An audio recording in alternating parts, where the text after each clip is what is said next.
years of the 19th century, that human affairs were being watched from the timeless worlds of space. No one could have dreamed we were being scrutinized as someone with a microscope studies creatures that swarm and multiply in a drop of water. Few men even considered the possibility of life on other planets. And yet, across the gulf of space, minds immeasurably superior to ours regarded this Earth with envious eyes. And slowly and surely, they drew their plans against us.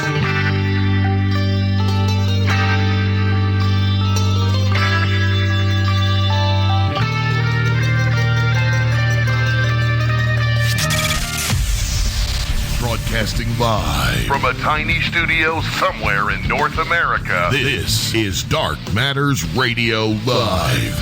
And now I give you your host, the silverback of ufology. Here's Don Ecker.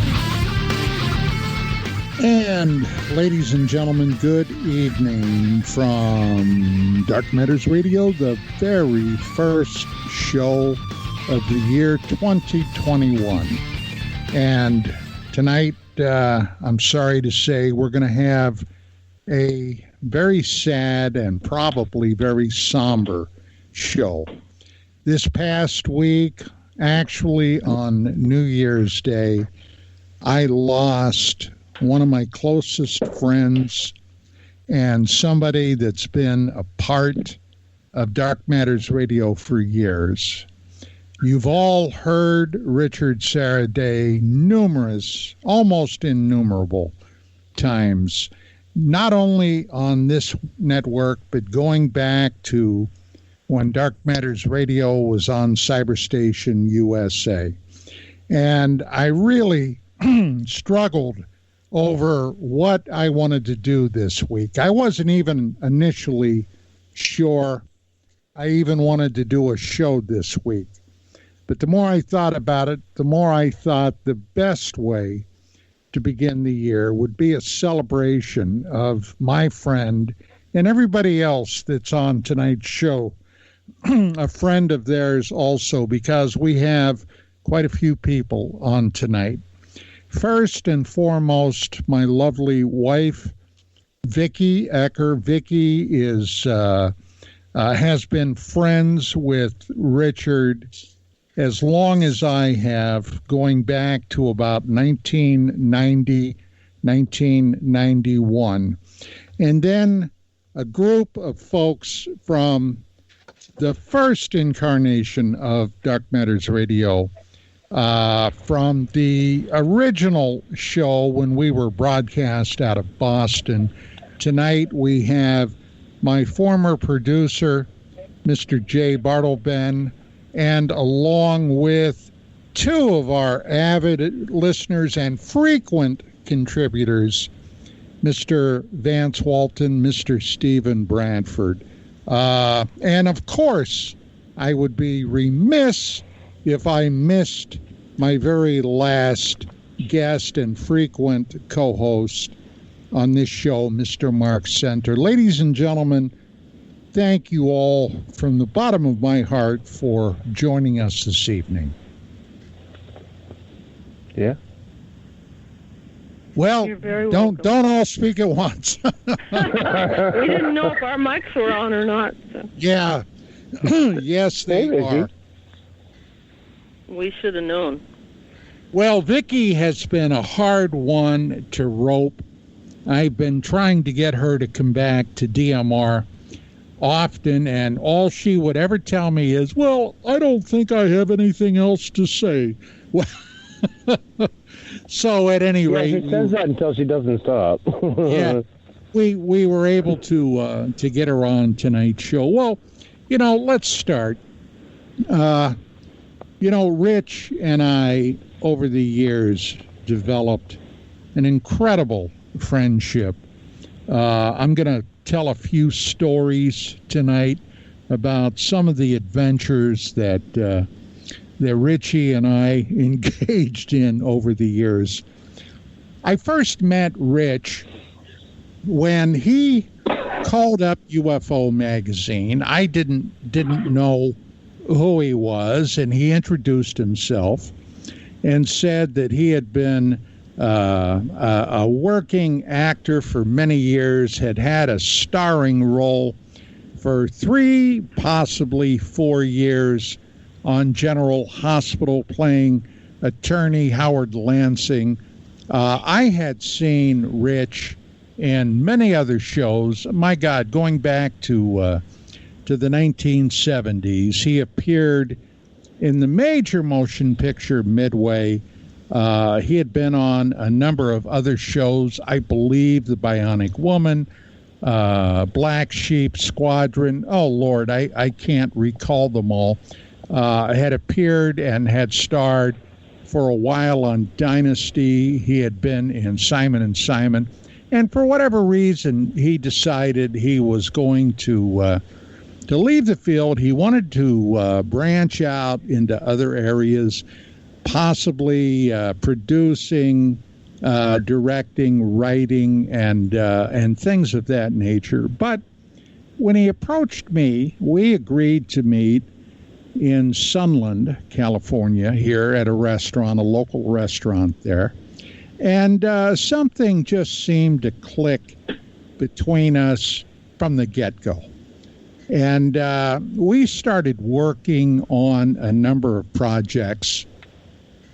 The idea at the time was to see if we could launch UFO Magazine into possibly a weekly format on commercial TV. Now, there were the cases at that time in the UFO field was just beyond belief. Starting about 1986, 87, and continuing into the 90s, literally each week you could not turn on the television without stumbling over some kind of UFO-themed show. Various shows that were on the air then continuously carried UFO programming. Shows like Hard Copy, shows like A Current Affair. And, of course, at the time, because he was quite big, was Larry King, the Larry King Live Show. Now, over the course of about 5 or 6 years, I appeared on, and I honestly, I forget now, 5 or 6 different Larry King shows until June of 1992 and the infamous case of the Space Shuttle STS-48, where I debated Jim Oberg. And for whatever reason, Larry and Rich, I might add, both Rich and Vicky were there with me when I did the show. Rich and I had gone over a lot of things about this program at the time. And in hindsight, I still believe that this case was genuinely one of the smoking guns showing the reality of the phenomena. But because of the way things were then politically and in television and so forth, the case ended up pretty much dying a very quiet death after that broadcast. But still, you can still find a lot of information about it on the internet. But Rich and I got to tell you, we we laughed over that for years afterwards. Now, we had developed a series of presentations, and for probably a year and a half, we were continuously taking meetings in various studios down in Hollywood. And we, believe it or not, had absolutely scored a bullseye with the folks at the science fiction channel, the sci-fi channel then. However, they had absolutely zero money. They were a brand new network, or a brand new, they were on a network. And all the money that they had available at the time went into getting the rights to broadcast numerous different science fiction shows from previous decades. For example, around 1991, if you remember the television show with Roy Finnis, The Invaders, this was one series that they ran 5 nights a week.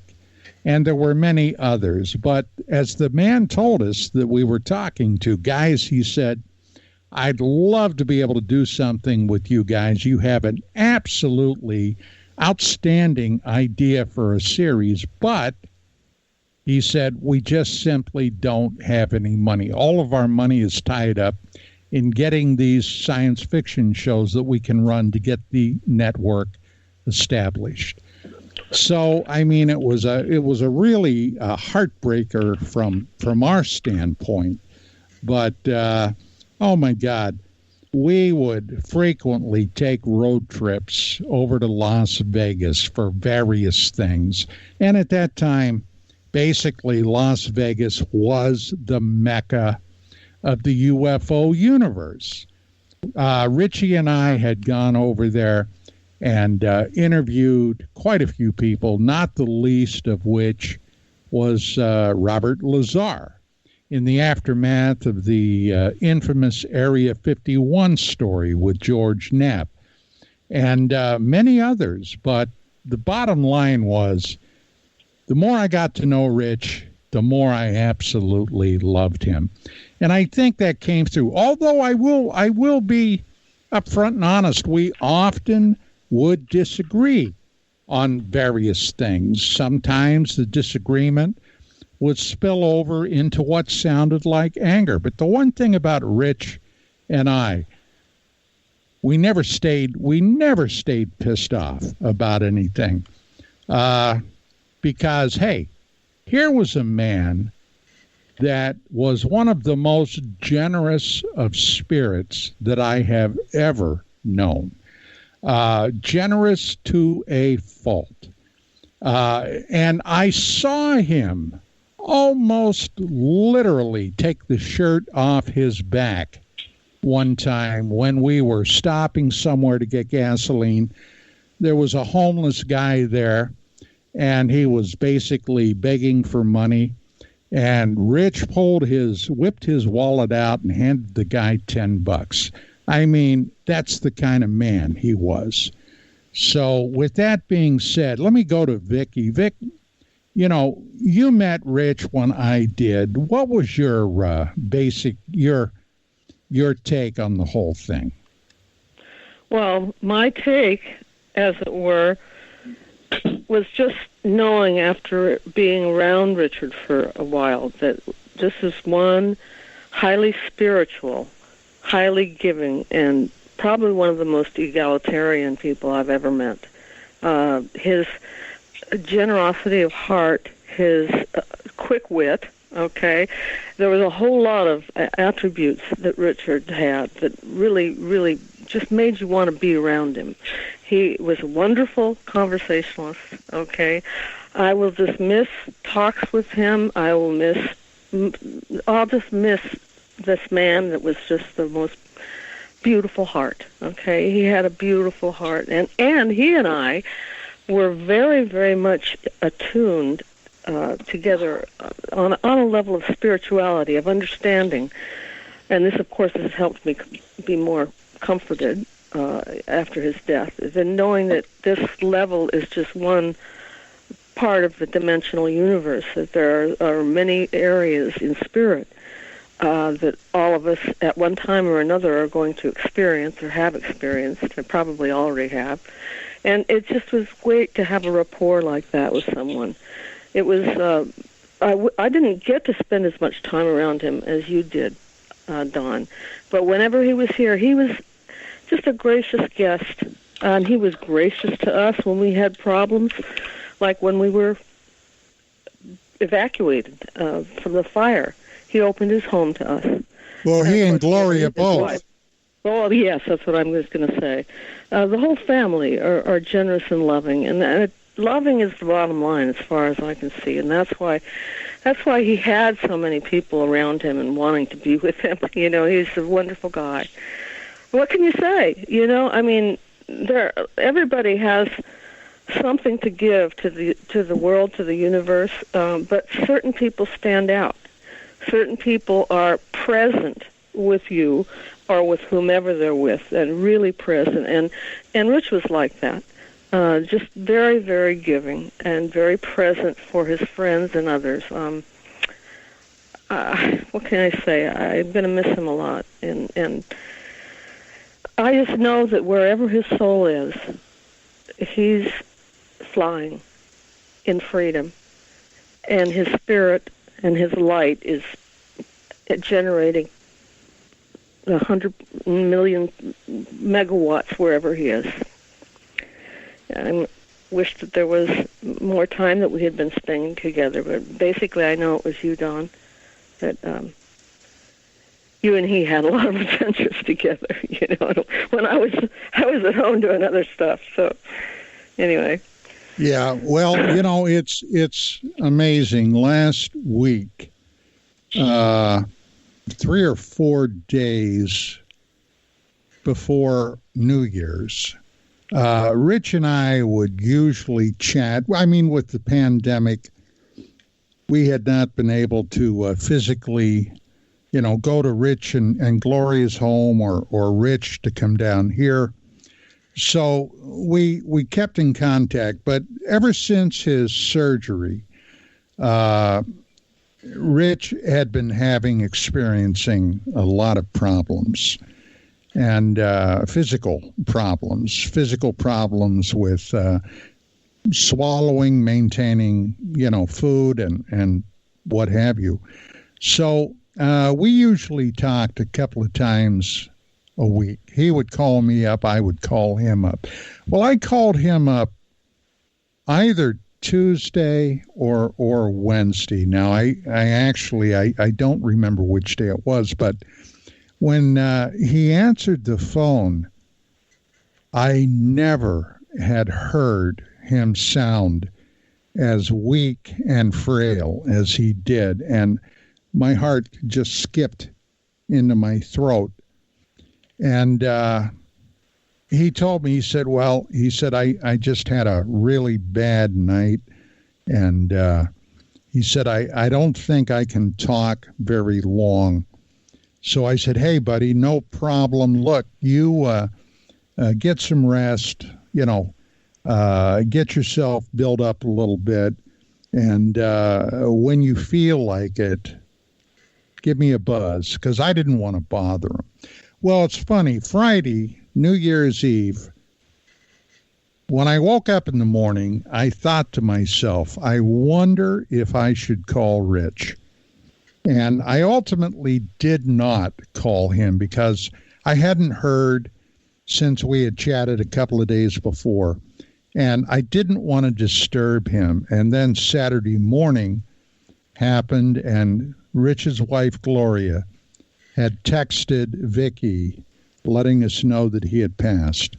And I'll tell you what, if somebody had slammed me in the head with a ball-peen hammer, I could not have been more stunned than I was. I literally sat there in disbelief. What, honey?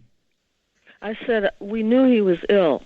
We knew it was fairly serious, but it still came as a bomb on top of your head, a boulder. And I'm sure that's the way it was for all of his family, too. Oh, my God. I can't even imagine. Well, let me go to Jay, because Jay was the glue initially that kind of got the DMR family together when we were with Cyberstation. Jay, do you have any thoughts about Richard you wanted to share? I've experienced a lot of loss in my life, but this one made me really, really hard. You and Rich and Vicky, like, all you guys were... You guys are the reason I did what I did. All of the stuff that we went through together, it was you and Rich that kept it going. 5 nights a week for how many years? Oh, it was a while, Jay. It was a while. Yeah. And, like, I was trying to find out, like, I thought, okay, a special show today, let me go pull out my hard drives, find some of the little clips, because apparently I'm a horse kicker. And I was like, I don't know what to choose. I didn't. And so I don't know. Rich was a really, really good man. And he had a heart that I don't even, like, universe, as Vicky said. You're like, holy crap. Well, you guys are the reason I did what I did. and we appreciated it, Jay. We appreciated it over the years, but you also. What's that? I was going to say, via you and Cyberstation, we got a DMR family, and a couple of those fellows are on tonight, Stephen and Vance. Vance, let me go to you first.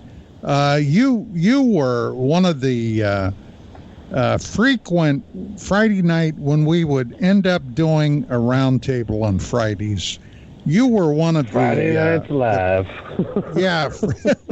Frequent contributors. What brought you on board originally? Don, when I tripped across your show, I'm not sure how I found it, and I listened to y'all. I'm going to quote something Jay said a while back. He started listening to y'all, and he said, "Hey, this is the real thing." And you had to listen to some of those other shows to have a background on what that meant. But between the two of you, y'all were doing so much special stuff early on. You referenced the Bob Lazar trip. That was the big news that year. That was the big thing. Is this guy coming from real? What's the deal? And y'all went out there and actually spent time with the man. I'm listening to interviews of people that have read about the man on other stations, and that was the real deal when I found y'all. Later, as you recall, he actually spent time with Carla Turner. I believe he stayed in her home for a little while. Oh, yeah. And Carla's story is still a classic with very important relevance to what's going on today in the world. John had personal contact with John Vaquez, the soldier at Fort Benning that went through the, well, whatever you want to call it. I think it was a drug experiment. But he spent time with a man, which was difficult. John still has a lot of mental confusion over the incident, and Rich was right there with him, more or less holding his hand, and helped him get his story out. I can't recall the fellow that the odd gentleman that you and him dealt with that seemed to have some contact with Navy intelligence. And Michael Younger. Exactly. I couldn't think of his name. And that was quite a story. And again, I think that is a great background reference to things that still go on today. And that was personal contact. Y'all met the man, you talked to him, you listened to his story. This was not third-hand information. And that's what you and Rich was all about. He was out there doing it. Other people were talking about it. I could go on. Y'all have covered Rich's personality. Rich had a wonderful way of as he liked to say, making bridges between people. He had a way to disagree, perhaps, with an opinion you had, but he was never disrespectful in that disagreement. And that's a special quality. I wished I had more of that. It would serve us all well, especially in this day and age. And those are the things that were at the top of my mind when I think about Rich. Amen, brother. Let me go to Stephen, because Stephen is fantastic in the fact that before he left the state of confusion, California, he had resided here, and that was a good one, Don. Yeah, and we connected, through get-togethers at Rich's home. Stephen and Rich and I would occasionally, when we could squeeze it in, go out to a restaurant. Stephen, I'm interested in your take on it, if you would. Yeah, absolutely. And, thanks for having us all on. I think that this is, a good platform to, again, just sort of preserve these stories and these memories, because, Rich, this loss was tough. I'm really a realist when it comes to a lot of this stuff, and it doesn't really, I dealt with a terminally ill mother and, and so forth. And I've dealt with some loss in my life, and it's just something that comes with life, and you take it a day at a time. But this one really stung. I think when Don said, he felt like he got, hit in the head. This one, it hurt in a different way. And I think that's just because Rich was just such a profound human being, just such a good, genuine person. It's selfish to say, I think we just all wanted him around, forever, as long as we could. And when, you sort of started to think that he's no longer here, that hurt. That one really hurt, because, for such an insightful guy, a fair guy, someone that you might have a disagreement about, but just absolutely gentleman about it. He was what you would call a class personified, a class act, all of those things he was.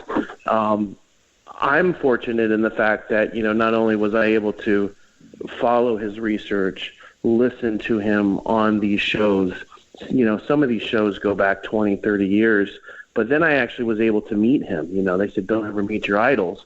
Well, I think in this situation, thank God I did, because he was everything and more, and he really was larger than life, and just somebody that I'm just privileged to have got to know and speak to, and on an intimate level. And, we would text frequently, and, about just a whole host of things. And he just always had such a different perspective.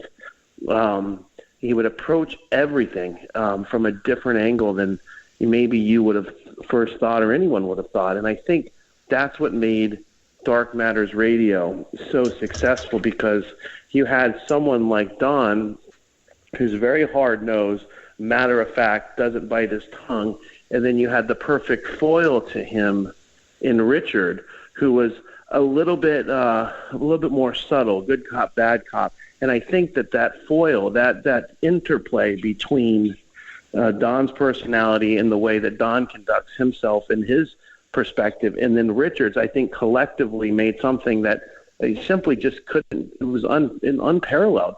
And, I'm just jealous that I couldn't be a fly on the wall or a passenger in those early investigations in the 80s and early 90s, where you two were just driving all over, the Southwest and Southern California and Nevada, interviewing these people and buying these supposed alien photographs in the middle of the night off some darkened road. This is stuff that, honest to God, it really captivates your imagination to just think like, oh, what a cool experience that you two were able to do for so long. And I think that that's really what I cherish. And the show gave rise to that, and it gave a platform for those stories. And, I don't think that a lot of these issues would be where they're at without the type of people like Richard and the perspective that he puts on it, because he certainly changed the way I think about a lot of these things. And I actually had the great opportunity to speak to him.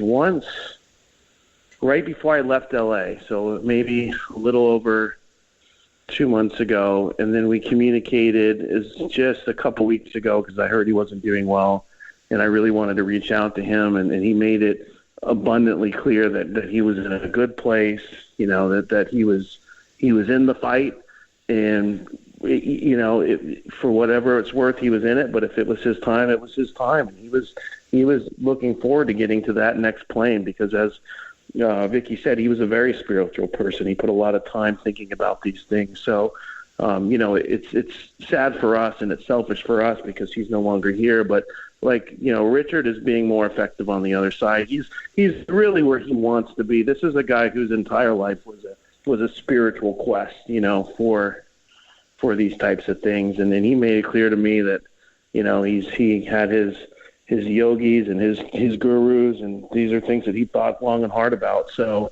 he was in the fight. He wasn't giving up, but he says, you know what, if it's my time, it's my time. And, that's really the best you can do. And that was such, a Richard thing. So again, saddened that he's gone. I wish he was still here. But ultimately he was really struggling there, since the surgeries. And, he's just, if there is another side, and I think there is, Rich is there. He's on the front line, and he's going to do more things on that side than he could do on this side, because if there's a guy that's going to meddle and try to influence things from the spiritual realm, it's going to be Richard. Well, I could not have said that better. Now, not too awfully long ago, and, you made me think about this, Stephen, when you talked about my often hard-nosed approach. Back in the early 90s, especially after I began my first radio program, UFOs Tonight, which ran on CRN back then, I was pretty hard-nosed about a lot of things. At that time, I was totally, absolutely convinced that the phenomenon was basically nuts and bolts. And over the years, my thinking on that, I hesitate to use the word softened, but it changed until I encompassed a bit more than just that hard-nosed approach. But one of the things that happened, and I've regretted it ever since, and I told Rich this too, the infamous case of Michael Younger. Now, when Younger surfaced, I was, of course, curious. There were a number of people that were around him, people like Norio Hayakawa, people like Gary Schultz, names, I guess, now lost in the dust of the past, but at the time were very well known. And Richard was doing a bit of field reporting for the magazine. Now, at that time, the magazine, UFO Magazine, was basically a three-person operation. There was Vicky, myself, and Sherry Stark. And, things like distribution, things like the mechanics of putting the publication together, all those things really took up all our time. And we were always on a shoestring when it came to money. And Rich was just so happy to offer his talent, his expertise, and would go out to these various meetings. We'd be talking about something, and I'd say, hey, Rich, by the way, we were notified that X, Y, and Z was holding a get-together at such and such, and A, B, and C are going to be speaking there. Would you like to cover it? Oh, you bet. So he would go down as a representative of UFO Magazine, and that's where he ultimately met Michael Younger. Now, I really didn't know what to think about Younger. I had heard, and you know how this field is rife with rumor. I had heard, a number of different stories that he had been Navy Special Warfare, a SEAL, and some other odds and ends. Now, I had experience with special operations when I was in Vietnam. And so I know probably quite a bit more than the average run-of-the-mill person, on the street, especially if they had never served in the armed forces. So one of the first times that I met Michael Younger, and I had invited Richard and Michael Younger on the show, and they were both operating on pseudonyms, okay? Richard was Bill Bridges, and Michael Younger, which incidentally was not his real name, was operating, either Michael Younger, it might have been something else now. It's been a long time ago. But anyway, we're sitting there in the studio, and we're talking, and I'm looking at Michael Younger, and he invariably always wore a dark trench coat, okay? A dark trench coat. Now, in my years as a cop, one thing that I became extremely familiar with are tattoos. And I had occasion to see Michael's arms, and they were both tattooed up and down. But what I noticed were they resembled jailhouse tattoos. They were not tattoos that you would get, at your local tattoo shop run by, some tattoo artist that happened to also be a member of Hell's Angels. You know what I'm saying, right? So yes. I later told Rich, I said, Rich, look, now this is just my own observation. I got to tell you, number one, at the time, Michael Younger was grossly overweight. And I think in part he wore that overcoat to conceal that. I mean, I put my cop hat on, okay? And I took an examination of the whole thing. And I said, if he were Naval Special Operations, okay, number one, they would not tolerate all those tattoos. Do you know why? No. Does anybody care to guess?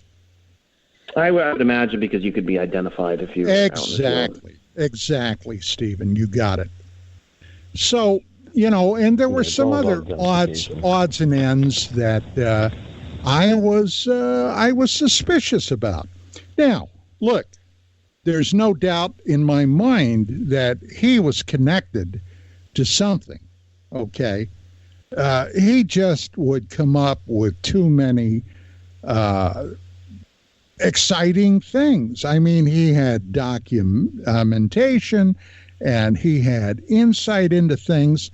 So from that day to today, I still got to tell you, I'm still somewhat in a state of confusion about what really was going on there. Now, was he possibly a cutout? I think he was. I think he was a cutout. Did he actually serve in the armed forces? He did. He definitely was in the armed forces. Now, something else that caused me to pause and sit back on my heels. Richard met another fellow, and I'm just going to identify him by his first name, Dan, okay, who, in fact, had been a naval captain. That's the same as an Army colonel, a naval captain that was involved in some very touchy stuff, including, and I might add, before I go any further, I did some checking of my own in sources. I still occasionally will come up with a source that knows where some of the bodies have been buried. And the story was in 1984 here in sunny Southern California. We held the Olympics. And the rumor was that I got from some very high-end sources were terrorists had managed to smuggle into L.A. a nuclear device that was going to be detonated in the middle of the Olympics. Now, my God, just think about that. Had something like that happened. However, our intelligence people were on the ball, were on the money. They knew what was going on. And a special action group was brought together to deal with it. And as it turned out, the fellow that Richie knew, I had met him. I didn't know him real well, but he knew who I was. And I'm going to tell you a little story about that, too, because I always found it outrageous. And I tried to figure out why Dan would have told Richard what I'm about to mention. But Dan was a part of this action going in to neutralize these purported terrorists, and so was Michael Younger. Dan knew Michael Younger, knew who he was, not by that name, but by his actual name, which I do know, but I'm not going to mention. And that just caused me to sit back and wonder. Now, what was it that Dan said? Now, after Rich got to know Dan, and I had met Dan up at Richard's home at a barbecue up there one weekend, had talked to him a couple of times. I wanted to get Dan to come on DMR, and he never would. As a matter of fact, even though he was retired, at the time, Dan was under extensive medical treatment at the Veterans Administration. He had developed brain cancer. And the brain cancer seemingly was exacerbated by being around nuclear material. Now, read into that what you will. But at any rate, so one night, this is what Richard later told me, they were there talking. Rich ended up, Dan couldn't drive, okay, because of his medical condition. So Richard would often squire Dan around. And they were doing something, and I mean, this is number one, it just shows you Richard's generous spirit, that he would take time. As a matter of fact, on a number of times, he would get a call from Dan practically at midnight, and Dan would need a ride somewhere for something. Rich would get up, get dressed, and go get him. That's the kind of guy Rich was. But they're sitting there talking, and Dan said to Richard, well, just so you know, Don Ecker is actually a Pentagon agent keeping an eye on the UFO field. And Rich heard that, and he popped his top. He said, I've known this guy for how many ever years it was by then, 15, 20 years. And he said, believe me, if he had been an agent of the Pentagon, I'd know it. And then Dan kind of backed off. Now, whether that was a provocation to see what Richard would say or do, I don't know. And his bosses, or the people that he still had to report to, and this is what he told Richard, this information came from his bosses, but, they were still keeping an eye on him. Perhaps they were afraid that he would go public with something. I don't know. But at any rate, I always found that something. Now, the one guy that we haven't heard from yet is my buddy Mark Center. Mark, for quite a while, co-hosted along with Rich and I, and as a matter of fact, when I told Mark, I could tell he was visibly moved when I called him up to tell him the news about Richard. But Mark, what comments or remarks might you have? I talked to Rich a number of times off air. One time he got a little annoyed with me when I first started to come on with you, which was not an unheard of thing. I had a bit of my attitude towards this subject can be a little off-putting, and Stephen picked up on it, and he called me a few times, and he never told me how to act. He never told me, what I should say or anything like that. We just talked about a number of things, and he impressed it upon me, like your other caller said, I forget, that just more opened, more, don't let your, the emotions, don't let those get the best of you and all that, and call a spade if you want to, but it certainly doesn't make for good radio to just to like be a debunker or something like that, and a bit too aggressive. And I do appreciate that back and forth that we had, Rich and me. That was that was good for him to say that to me, and the way that he said it.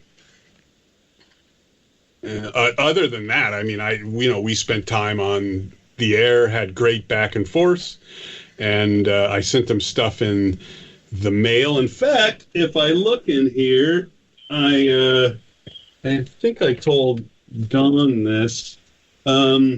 When people pass away in our lives, we see the email address, the different lists and things that we have. And I've got mailing lists. I've got Don Ecker here, Big Don Ecker, and his address, right? So I print these things out because I'm lazy, and I do ship out a lot of stuff, as Don knows. So the other day, I'm going through here to actually send Don some stuff for Christmas. And what do I find but Howard Lansing and Topanga Canyon? So I've got a list of labels for Rich, and it's interesting, Don, because you see stuff like that. You see an old text, you see an email address as you're sending out a group email or something like that, and I don't know. It's like you don't want Howard Lansing, of course, was his character's part on General Hospital, the attorney, Howard Lansing. So yes. It was kind of an inside joke, right? Yes. And you don't want to forget about people, especially ones that meant something to you. And in this day and age, it's interesting because I'm sure that, if I was to pass or something, Don and a few of my better friends, they would be coming upon Mark-related stuff for quite a while, right? And that's what I've been finding, that I've been coming up with Rich-related stuff for the last couple of weeks. I don't know where I'm going with this, but it's just life. And I'm just, it just sucks. It just sucks. I'm not happy. We needed him to stick around much longer. He was a positive to the planet, not a negative. Amen. Hey, Don. Yes, sir. Yeah, I don't know how much. Yeah, well, I wanted to say, sort of to circle back on your Michael Younger thing. About 2 months ago, one of the conversations I had with Rich right before moving, it was, this was probably in the middle of the pandemic. So he called me up and he was all excited because he had talked to somebody in former military recently that he had met somewhere in the Topanga Canyon area. And he said, I found some good information on, just to show you, this guy was still investigating, still researching, even in his poor health. You know, I met a guy who shed a lot of light on Michael Younger, and I got all this new information. I want to tell you, but I don't want to tell you over the phone. And you could just hear the life in his voice, you know, he was passionate about it. And I said, oh man, Rich, you know, he's like, well, come over. How quickly can you come over? I said, you know, Richard's in poor health. We're in the middle of the pandemic and the virus. I said, Rich, I can't come see you with this. I said, you know, what about the virus? No, we'll go in the backyard. We'll just go in the backyard. There's plenty of room back there.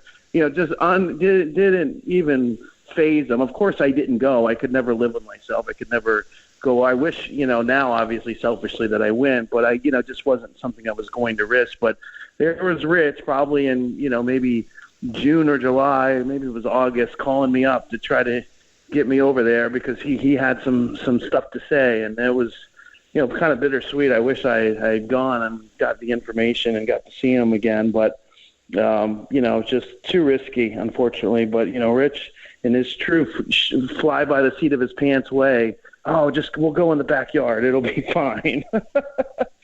So yeah, well, you know, he had told me he was very saddened that Vicky and I could not drop up, you know, at his home. Yeah. I mean, over the years, Vicky and I would always go up to see Gloria and Rich and their kids, Matt and Nicole, when they were there. And I'll tell you, this year and last year, which we didn't get to go, it was really very heartbreaking because, you know, they were always so loving and gracious and good family. You know, just dynamite people. And I was sad. Vicky was sad. And unfortunately now, you know, we won't be able to join Rich again. Yeah. Yeah, that's unfortunate. I used to pick him up every now and then. I would shoot over to his house and I'd pick him up and we'd go to a breakfast spot that he liked. And one time I picked him up in my Z car and he said, "Oh, let's go. Let's give it some good gas in this corner. Let's get going." You know, because he wanted to, you know, go at it. So, you know, this guy did not miss out on too much in life. I mean, we can be sad about this, and of course it hurts, but this was a guy who really lived life to the fullest, whether he was playing tennis religiously or rock climbing or driving his I'll always cherish those visits we took to Tory Yen restaurant. Yes, that was we went to the Tory Yen, and yeah, I tell you what, when Rich walked into that restaurant that day, he had his, you know, I think a throwback leather jacket, genuine leather with real fur on it. I mean, this thing probably cost a fortune, and he bought it back when, you know, that wasn't frowned upon when you own that. He said he bought it in the 60s or the 70s, and he came in. I mean, he lit up a room. If you knew nothing about Richard, watch him come into a room, you would say, that guy is somebody. You know, he had that sense to him. He walked in there with his aviators and that leather jacket with the you know, I mean, look, a total badass. He came in there and it was impressive. I got a picture of him wearing that jacket. I'll have to post it up on the forum. It's a picture of he and Don sitting next to each other, and he just, you know, Don, you look good in your black T-shirt, but man, Rich had you beat with that yak skin or something with the fur it's on all there. It's all about the aviators. In the aviators, yeah, very Joe Biden-esque, I might say, a little bit. He looked sharp. He looked good. Hey, Mom, who's that? That's somebody's son. Guys, hang on, because we are at the top of the hour. Let's take that top of the hour break, and then we'll be back after these words. If you guys need to take a comfort stop or something, just hustle your bustle. Hey, this is Dark Matters Radio, and we will return. Stick around.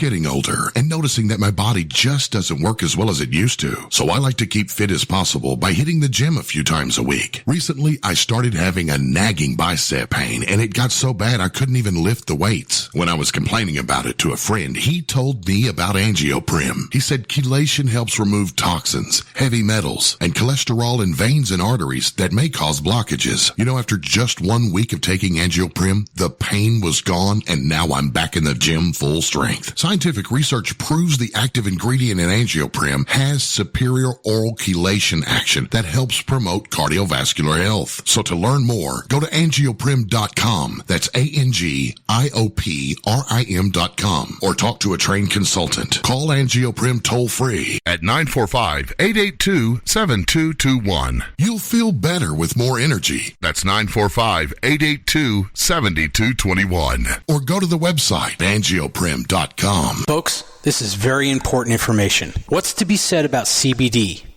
AncientLifeOil.com. Our CBD is made from hemp and has 0.003 THC, which means this wonderful product won't get you high, no matter what amount you take. What does CBD do for the body? My hands are tied, but you can Google CBD benefits and be astounded. When you're finished reading, you'll want to log on to AncientLifeOil.com. That's AncientLifeOil.com. and purchase. Life is good when you feel good. People are tired of pain. People are asking for non-GMO organic products to help them with you fill in the blank. Legal in 49 states, and again, our CBD is made from hemp. Ancient Life Oil is about helping people one by one by one. If you wonder how good the product is, the CEO takes it every day without miss. AncientLifeOil.com. That's AncientLifeOil.com. Have a great day. Welcome to the new KGRA digital broadcasting website, thekgradb.com. Here you'll find great new content, including the KGRA Classics, great shows from our archives. You'll be able to see the show times and information so you can see what show is currently on air. The on-air live button. So just go to this section and you'll be able to hear the show live with exceptional sound quality. We also have the vault section. Make sure to subscribe to get access to great content and special features. We have the make content for our latest news and events, so make sure to sign up and you can be part of our forum. So make sure to check out the new KGRA digital broadcasting website, thekgradb.com. We look forward to seeing you there, and we hope that you enjoy the new website. Mainstream media's most wanted. KGRARadio.com.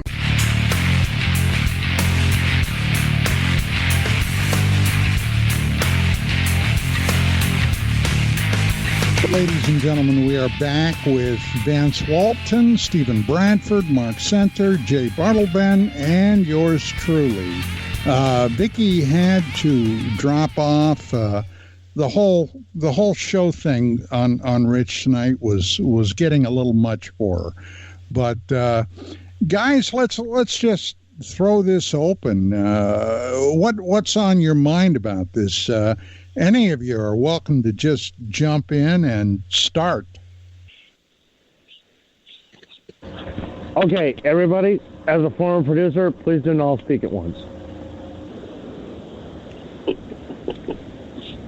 Okay, that was a lot of silence. Well, okay, is everybody still on? Yeah, I'm here. I'm here. I really have nothing else to add. It's just a bummer. It's just a bummer, and he'll be, very missed by a whole lot of people who won't have a chance to say that they loved him and appreciated his viewpoint on the paranormal and trying to figure it all out. Just trying to figure it out. Well, I think part of what really exacerbates this situation is this past year that we've all just experienced. I've never in my lifetime been through anything even close to this. It's been such a chaotic mishmash of malarkey, I just don't know. It started off actually December a year ago. I became one night about 2:30 in the morning. I woke up violently ill and was down for almost 3 weeks. Now, at the time, I thought it was simply the flu, okay, or a variation of that. As a matter of fact, the first couple of days, I thought it might have been some type of food poisoning, but it wasn't. And later, I began to wonder if I was one of the early sufferers of the COVID thing.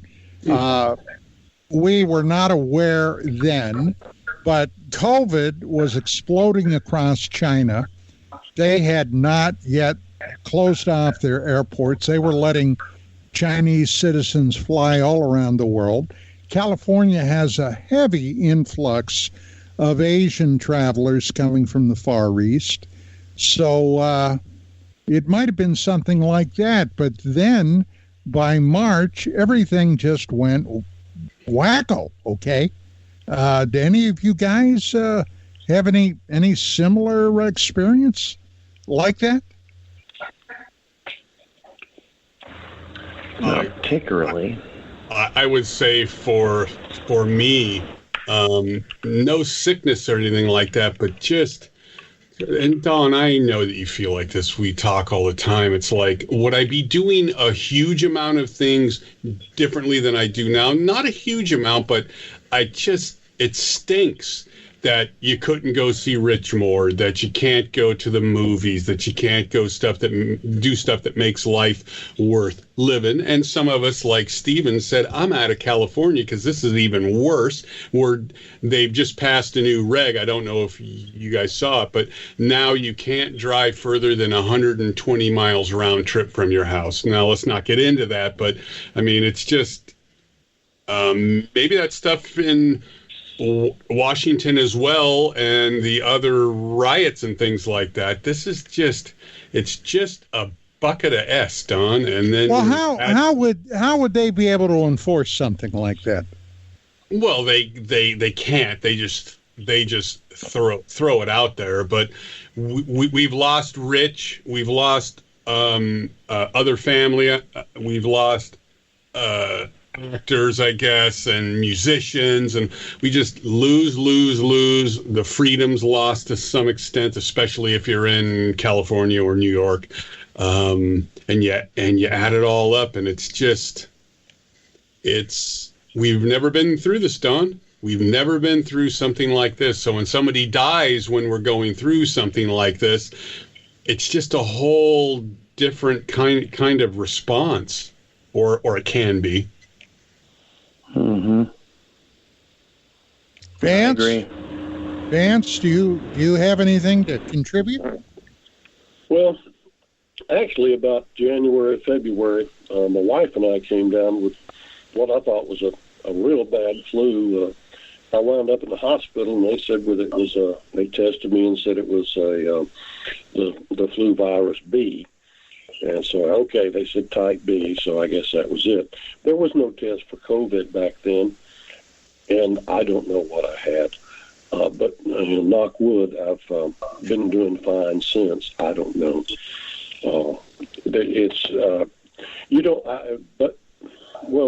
like Mark's saying, it's got so bad now that you don't know what to believe. I question the numbers that one camp puts out. I question the numbers another camp puts out. They've turned the political thing into they've radicalized and weaponized liberal and conservative. Well, we need both of them. There is a middle, and it's a middle of progress. But now they've just got everybody at each other's throat. Very, very unrich Sarradet type behavior. I think he set a good example for us with, he liked that term, building bridges. Yep. And I don't want to jump into the political.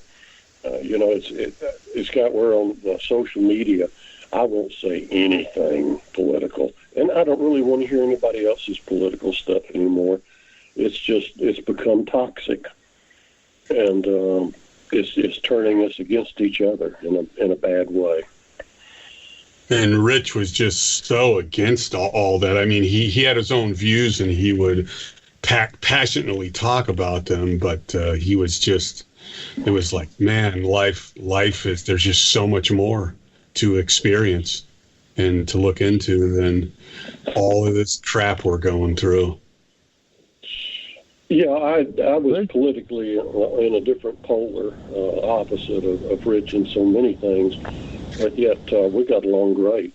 Yeah, it didn't seem to me. I know Don had more conversations politically with him to some extent, but I guess they wouldn't go at each other, but he just wasn't interested to go down that path with me, and I never did either. I just said, hey, let's talk about interesting things and not that. But and that's okay. Like, people can disagree, and I think that's one of the great things that Richard, personified, is the fact that we can approach, whether it's politics or the subject matter, the dark matters, subject matter, from a variety of different perspectives, and it doesn't have to be personal. It doesn't have to be, some nefarious person or some deeply flawed individual, because if you disagree with, somebody else on a specific topic, I mean, come on.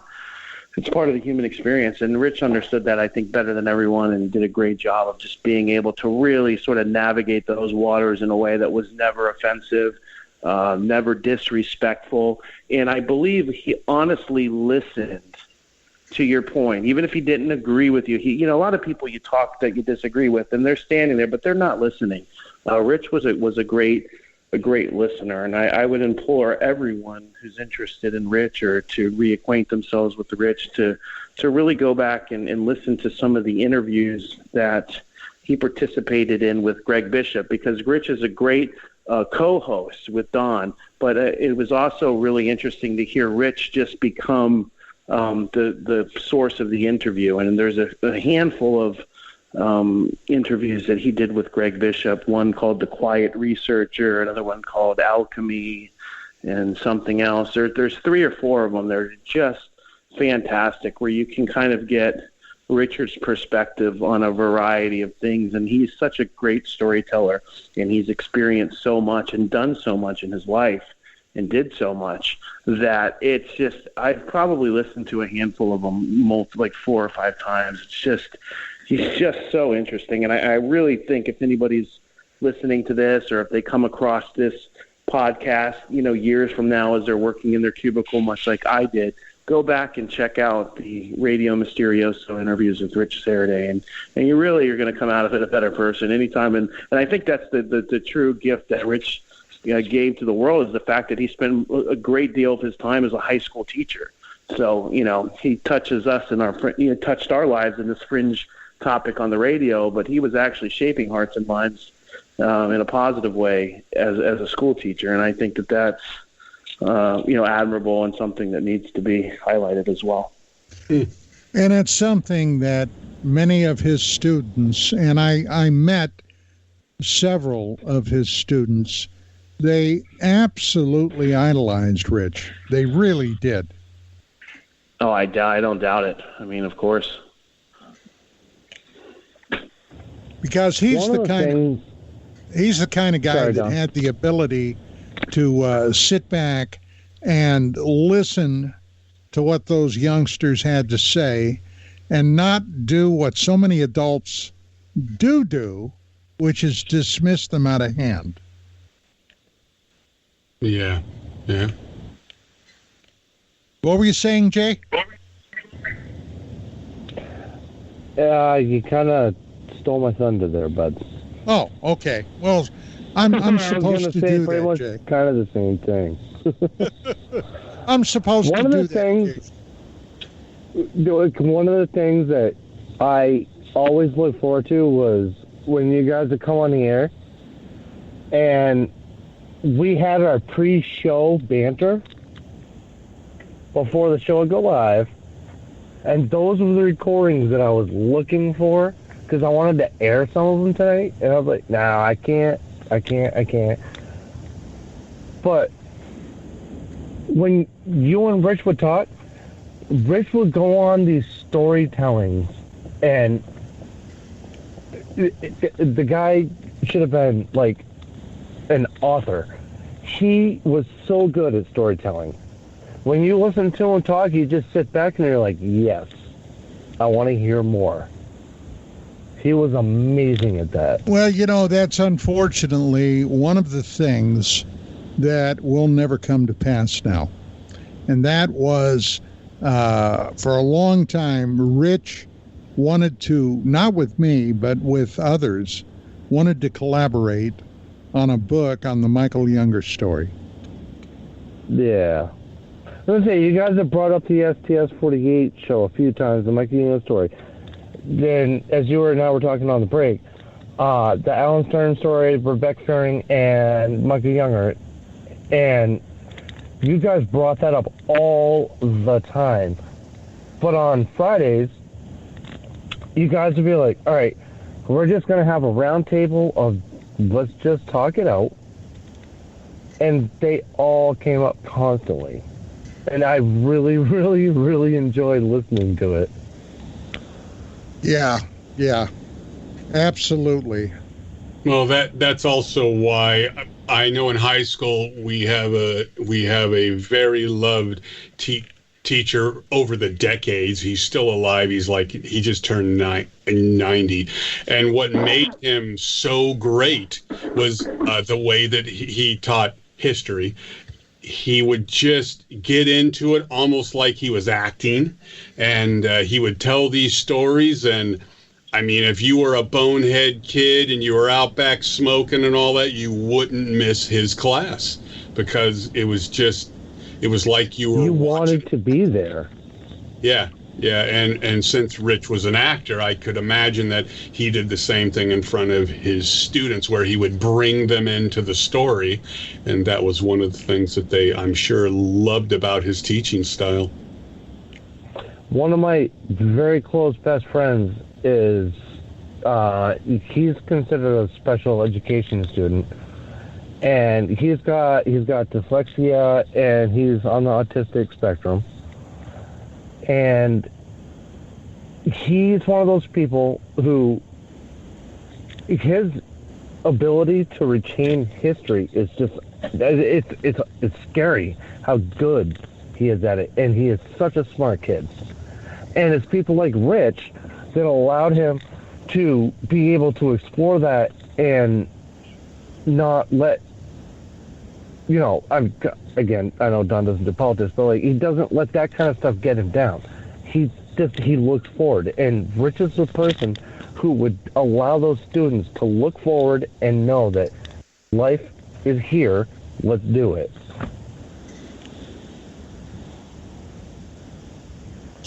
Well, one thing that we used to do, Richard and I, when we were broadcasting out of my home studio on Cyberstation, especially in the spring and summertime, if he didn't have anything that was pressing to go on the next day, often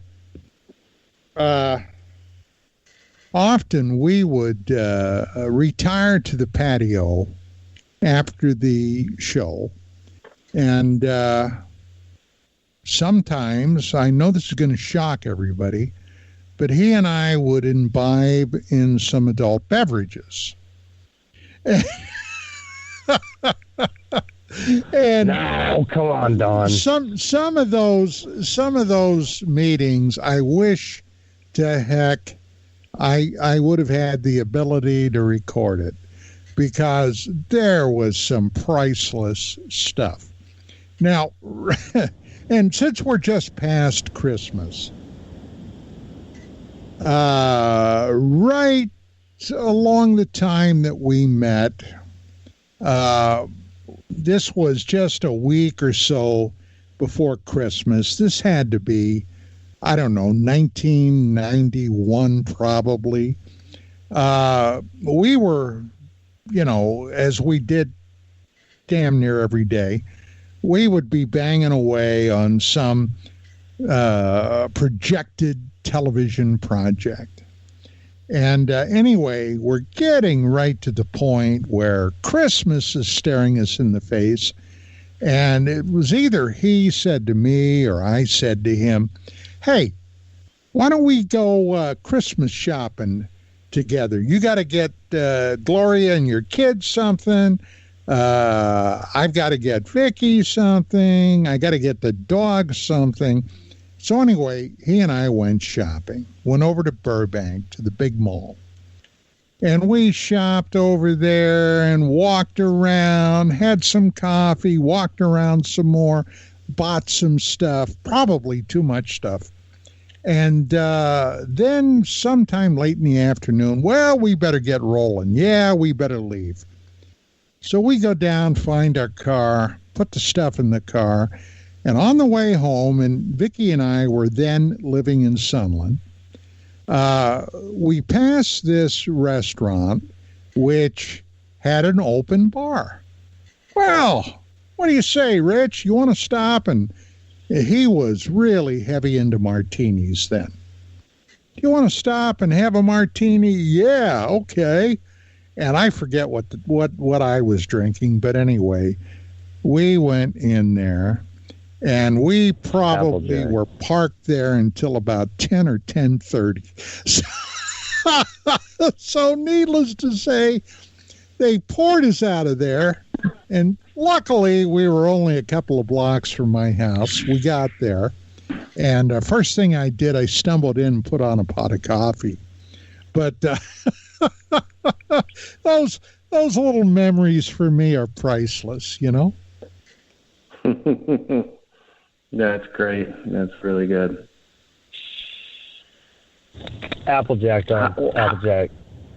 Yeah, Applejack. How about those barbecues, Don? Those barbecues that Rich used to host in his backyard were absolutely fantastic. That was interesting because you had sort of like a demarcation line where it was like Rich's UFO friends on this side of the backyard and then Rich's, quote, normal friends on the other side. Really interesting. I really enjoyed those and was happy to be invited and participate. It was always a good time. Back in those days, other people that would show up would be Walter Bosley, Dana Ward, Greg Bishop, of course. As a matter of fact, Richard in his backyard had or has a swimming pool. Beautiful swimming pool. And right literally catty corner, about 3 feet from the pool, are the steps leading down into his man cave. Now, Richard had a man cave, okay? And it was really neat. This is where he could retire to his fortress of solitude. He could watch college football in there. He had a little refrigerator where he always had some cold beer stored. He had a fan in there. He had a heater for when it got cold. So anyway, his pool at that corner, exactly catty corner from his man cave, had a name. And it was Bishop's Corner. Do you know the story behind that, Stephen? Yes. Go ahead. Well, Greg Bishop used to go up there quite a bit, and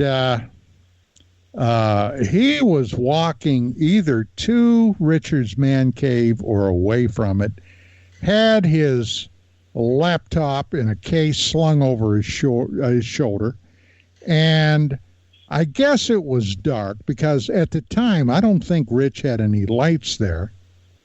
And Greg is just motoring along and stepped right into the pool. with his laptop. And anyway, that was where the name came from, Bishop's Corner. He should have called it Greg Bishop's Laptops Corner, you know. Yeah, I'll tell you what, Richard do not get along. Richard has one of the most beautiful backyards you will find in Los Angeles. That is just something. It overlooks. He's probably at almost the near top of the Topanga Canyon, and the house just overlooks everything. It's very majestic property. What a hell of a home. That's just one of the best views I've seen in all of LA. You know, in someone's home, and Rich has it. He's got an even better one now. So good for him. Yeah, well, I'll tell you that area is breathtakingly beautiful. But as compared to where I live and in fire season, it can be pretty terrifying here. Up there, man, I would probably be on constant nerve pills all the time. The mountains there are just covered in brush and trees, and oh my God. Yeah, no, that's great. There was also one other thing, Jay, now that you're on the line, there's a really cool intro that I always liked. It used to be the Cyber Station intro. You did a little vignette or sizzle reel where it was sort of introducing the show, and it's something where Don goes, Dark Matters Radio, and then Rich goes, come on, yeah, let's do it. And I always liked that clip because you could hear the energy in Rich's voice. You can tell that he really was excited about doing that radio show, and I know it meant a lot to him. And just that one little clip, you can almost just hear the total excitement in his voice, the way he says, "Come on, yeah, let's do it." I've always liked that. Yeah, no, he said it with such enthusiasm. Yeah, we need to find that and put it up on YouTube or Facebook. Just that little intro. I like to have that. I was talking to Don on the break. There's a lot of stuff I have from Cyberstation where, like, we did, like, pre-show stuff, and I would record a lot of it, and I would get so many awesome clips out of it, but obviously we couldn't air it on the air. That's where a lot of that would come from. Yeah, no, I like that part. That's really good. That's a good little sound bite there. We need to get onto the DMR fan page if we can. Just that intro is great. That's great. And then there's also a sizzle reel that Don cut for a guy named DJ Solo. And it was Don he cut a promo for one of your other shows for some techno music, and I'm like, here's Don pitching some techno music. It was great. Those are good times. You had the rock show, and you put Don to background noise to some techno music, and Don's like introducing DJ Solo. I'm like, what is going on? I love the promo for Vicious Vinyl. Donnaker's Sex, Drugs, Rock and Roll. Yeah. And we killed him, right? And then we killed him, right? The parent. What do we do with the parent? And then we kill them. Is that what it said? I think it said something like that, right? Satan commands we kill them. Yes. Those are good. Birthday present I ever received was best birthday present I ever received was when Don and I and Lars, one of my former producers, had brought Vicious Vinyl into existence, and Don did the Animals episode for me for my birthday. Eric Burton and the Animals. Yeah. I have that one on my phone, too. Don, do you remember that commercial you used to play occasionally about, I think it was for vodka, and it listed all the attributes of vodka and what it was going to do for you? Well, I understood how you had to be careful about when you used it or how you used it. I have searched and searched to find that thing on the internet. And it was hilarious and so well done. Yeah, all the medical benefits of vodka. Yes. Or no. Gans, I'm sorry, not vodka. Tequila. Tequila. Oh, Tequila. And the social benefits. What else? You're dancing and your jokes, which is so much improved. Guys, just drink some of this so we can all hang out and talk together. It's going to be great. The other thing that would always crack me up is that you'd have a show that was rolling along pretty good, and you'd say, well, let's see if we can't do this another 2 hours, and you'd call Jay out of the blue. Jay, we need to do this. We need another 2 hours. Like we didn't have anything. Yep. How many times do we extend the show? We did it all the time. And we didn't know anything else It would turn into a 5-hour show. It was fantastic. It was because, like, I'd be sitting at my computer going, all right, so there's nobody I want to hang out with except for you guys, and I can't see you in person, so I'm going to listen. And I would just get so into the conversations, I'd be like, yeah, Don, just keep going. Don't stop. You remember the night that John Lear called the show? Oh, Dark Side of the Moon guy? Huh? John Lear, Dark Side of the Moon guy? John Lear, his dad was William Lear of Learjet. John called me up to tell me the whole Cold War thing was a hoax. We're best buddies with the Russians. We went to the... And I said, well, damn, John, that's kind of weird because I got 2 holes in me from a Kalashnikov rifle. Do you remember that? John, one of the first shows you did with Rich with us, you talked about that story. It was literally within, like, the first, like, I don't know, probably month you were on the air with Cyberstation. I did? And you talked about that. Yeah. I have it recorded somewhere. Well, the show started in January of 2010, for God's sake. Yeah, and one of the clips I have for the learners was you saying, I have holes in me from a Kalashnikov, and that was why I cut it so I could use it for a liner. Yeah, that was another promo piece that you did.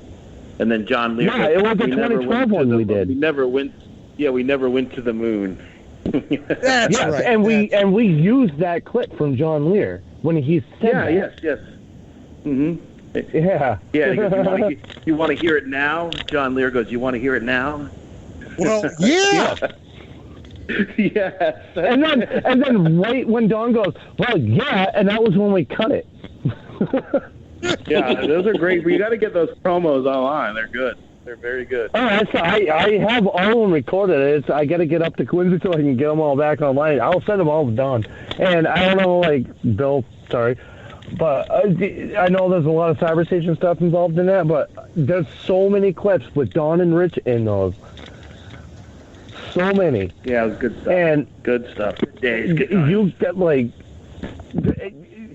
you guys are amazing.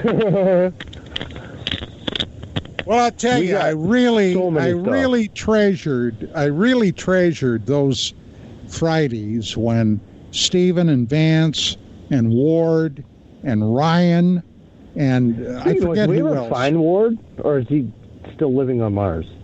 Well, talk to Stephen. Oh, Stephen, we're gonna have a conversation. He's around.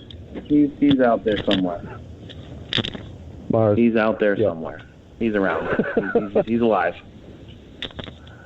Well, last people need to stop dying. Last reports suggested he was still alive. Yeah. He's probably been playing some video games somewhere. That's what he does now. No, I'm not kidding you guys. Is it Minecraft? Yeah, pretty well. You know that new Roblox character? That's what he does. No, he plays video games all day. That's what he does. He doesn't do anything UFO related, I don't think, anymore. He just got spooked away. Something spooked him. Yeah. Hey, Well, John, it's probably could you recount maybe a couple of the cases? It doesn't have to be unidentified, but a couple of the cases that you're sure were close to Rich, like he kept going back to them. He was very passionate about a couple of cases. Anything with Carla Turner. Oh man, yeah. Are you familiar with Carla Turner? It doesn't ring a bell. I'm sure I am, but I just can't recall. Well, I don't think we have enough time even left on this show to go into it, but ask me later. Wait, we can't extend the show for another couple hours? No. I'm saying. Okay. No, because there's a I guess a YouTube video show on right after us. So anyway, Skywatcher gave me my ironclad orders about when we had to stop the show tonight. So I'm going on what El Producer says. Hey, and speaking of Skywatcher, Bill, pop in here a minute, buddy. Are you paying attention? I am here. Excellent. So, I have really been neglectful about asking you for any of your reminiscings about Rich. Do you got anything to throw into the mix, buddy? Well, the one thing I always found with Rich, he was such a polite, generous, kind, compassionate man. And I know you guys bumped heads, like some of you mentioned earlier, from different perspectives, but the man had a heart of gold. And I just remember him joking around, like, you know how many times we tried to help him get on Skype. Mark knows this one. The three of us were all getting together, and we were saying, like, are you in the jacuzzi? Are you having a drink? Rich, what are you eating right now? What is... his celery stalks. Or, what's going on with Batch? What are you going to do with the dog? Like, all these little things.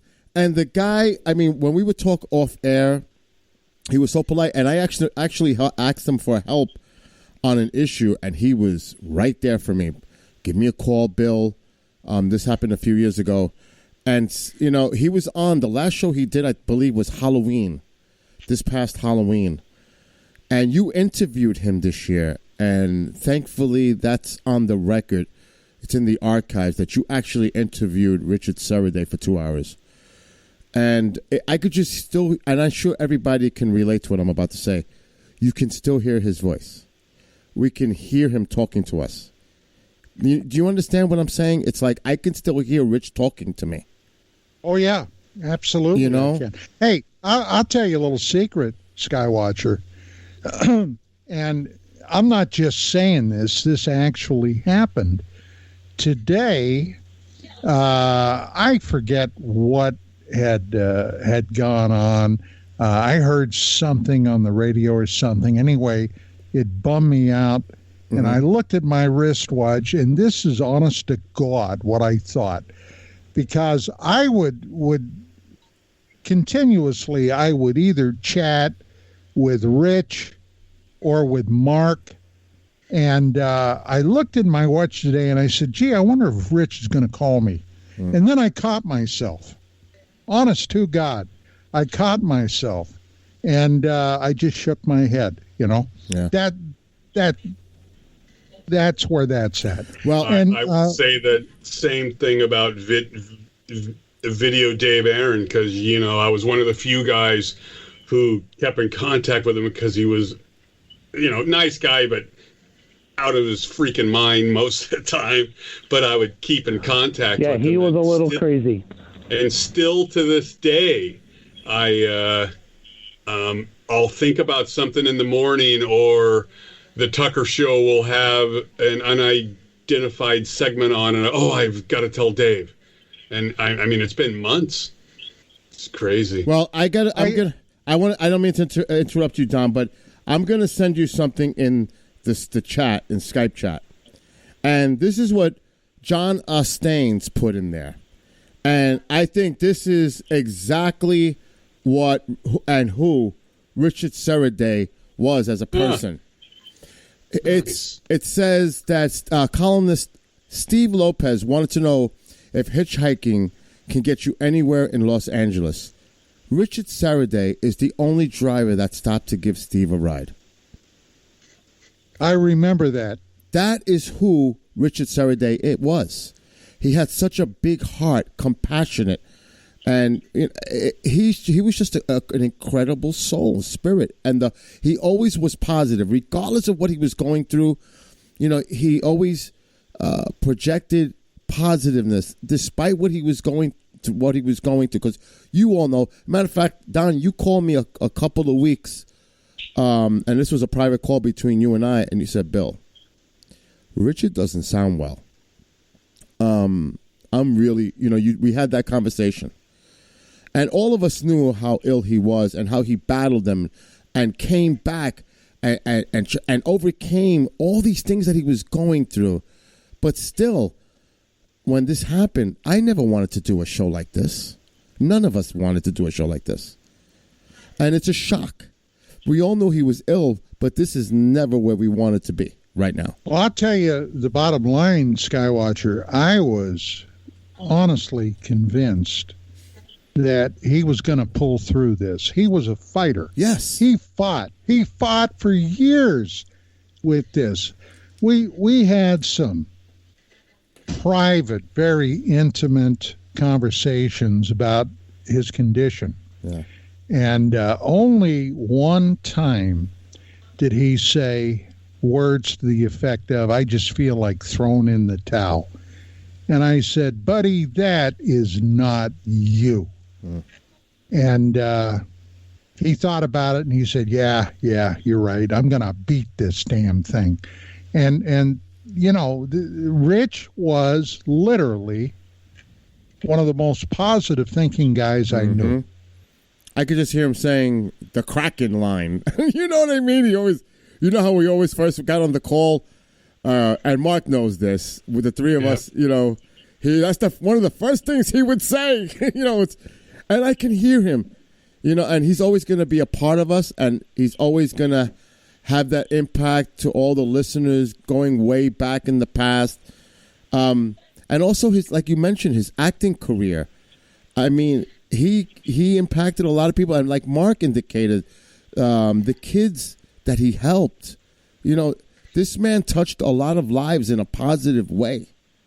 And I am honored to be a part of this, but yet I am, I feel kind of, it's an ironic feeling for me, because this is, like I said, this show is a must in dedication to the memory of Richard Sarradet, but I know that this is difficult, and this is not the kind of show we wanted to do. Oh, you know what I mean? Because we didn't want to lose Rich. And that's what's difficult about this. Well, I'll tell you, I've been fighting all week. Oh. I've been fighting tears. I wanted to mention, let me see if I can pull it up here. Where in the heck is it? Our buddy in chat, Libertas, sent a note out. Let me read it to you. He says, Don, condolences from the chat group. We all loved Rich. What is one of the most humorous stories involving Rich? Can you tell us? Well, he used to drive Skywatcher, and Mark and I had a distraction when he'd think he had his damn microphone muted, and he'd be crunching potato chips or celery stalks, and I'd say, Rich, you're not muted. So, sorry about that. But it's not me. It's not me.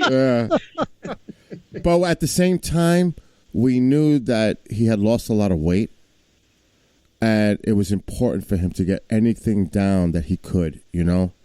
And we kind of understood that, and it's heartbreaking. It really is. I mean, I'm sure that a lot of the folks out there saw the last piece that he did, that short. I think it was the one on the guy who got abducted, I think. And no, it was a UFO crash. Right. Okay. And boy, oh boy, he did a lot of acting. His list on the Internet Movie Database is not that long, but clearly he had a talent in that. And that short piece he did, I mean, he was sick, and I guess maybe he played off of that as well to put it into the role, I suppose, but it was very well done. His curtain call. You know, that was like that. I remember when you sent that to me, Mark, and I think it was like 10, 15 minutes long. Yeah. You know, and he, like you said, he was sick, and he still did it, and he just projected that strength. You didn't really see. We knew how sick he was, but for those who did not, you would not know. You would not know that he was that ill while he did that. You know, that's the kind of what the presence of Richard was. You know, and I love him. I pray, and my prayers go out to his family on behalf of KGRA and everyone here. We send our love, our prayers to them, and I will forever love that man. For the short time that I knew him, I had the utmost respect for him, and I personally, and I'll end it with this: I am going to miss him, and I'm going to miss having the opportunity to talk to him. Yeah. I spend a lot of time researching film and all that, and up on the Internet Movie Database now, of course, on it's posted that he died on January 1st, 2021, and I talked to Don about that a bit, not trying to make light of it, but trying to deal with it. And I said, well, at least he didn't let 2020 get him. He hung around until 2021, and he said, take that, 2020. I know Steve's No, not... I thought about that too. I know Steve's not... I thought that was part of his... I think that was a very rich thing to do, I think, honestly. Yes. That was right up his alley to stick it to it and say, you did enough this year, but I'm gonna go one more. And I know Steve. For sure. I got one more day. But Steve, didn't you? He fought that extra day. Didn't you go and meet with Rich and Don and had dinner at that Chinese or Japanese place? Yeah, the Torii Inn. Yeah, we went there. We had some beers and some tempura, and it was great. It was a great. You great had afternoon. beer. I had sake. Yes, I stand corrected. I do stand on had sake. Yes. And those are the memories. And several bottles, if I recall. Oh yeah, boy. Absolutely. Absolutely. We had a great time. And unfortunately, I hope that place still makes it with the lockdown, and we can do it again sometime. Yeah, that was a lovely restaurant. For years, I would twist Vicky's arm to go up there on my birthday because she's deaf on stuff like that. If she saw a movie once, and and it may have been 10 years ago. Well, I got this movie. You want to watch it? I've seen that movie. And then we went to Torii Yen all those times. And my last birthday, I said, honey, let's go up to Torii Yen. Don't you get sick of that place? Why don't we go somewhere else? I said, well, we've tried that. Do you remember? And it was horrible. Oh, okay. It's like they do that in the ranch. Oh, we're going to go to Charlie's Steakhouse again? What, you don't get enough steak? You raise cows. Yes, absolutely. Well, Bill has Did anybody have anything else from the chat lounge they wanted to contribute? They just say that thanks for the celebration of Rich. Just a lot of positive comments coming in. John Ostains says, thanks for helping to produce this bill. Feels like an online visitation. The memories of old stories help with closure and grief. So everybody's, they're saying that they feel emotional right now about this, but they appreciate the show being done in honor of Richard. Well, I'll tell you, I don't say this about a lot of men, but I really loved Richard. He was like the brother I never had. I remember when you told me, Don, and I knew how shook and broken up you were about it, because I can hear it in your voice, obviously. And because I can get, I get emotional at times, and you made me emotional when you told me, because I wasn't expecting it. And it's odd because you had tried to call me initially, I think, that morning, but I guess I was busy doing work, and then you told me in the afternoon, and it was a shock. Like I said, we knew he was ill, but he always got through it. Like you said, he was a fighter. He always overcame it, regardless. And he's been through so much. But, he fought as hard as he could, and I just hope, God willing, that he passed in peace, and that he is in peace now and in a better place. Well, this is such a weird time right now, Bill.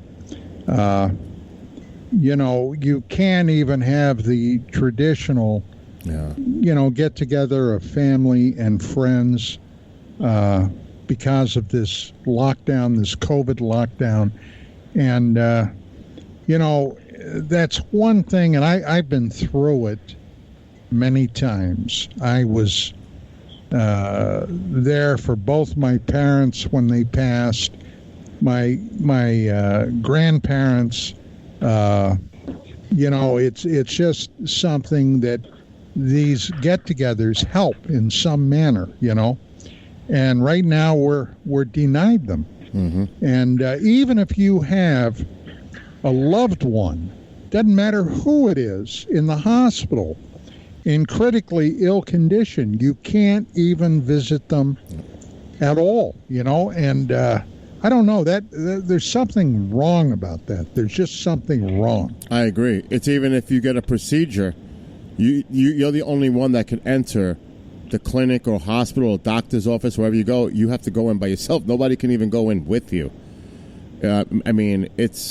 It's sad, like you said, because even people that are going to visit their family members or close people that they're close with, they have to be outside their windows to look at them inside, or people are using cameras from inside to get communication with the loved ones outside or in their homes. This is just it's horrible for so many people. And like I said, I think about his family, and all I can say is I send my love to them, my prayers, and what else can you say? And Richard, I'm gonna I may go back and look at Midway just to see Rich again in the movie, to reminisce. And I knew that man, and that was a great man, and I want to see him, when he was in that time, even though you guys have a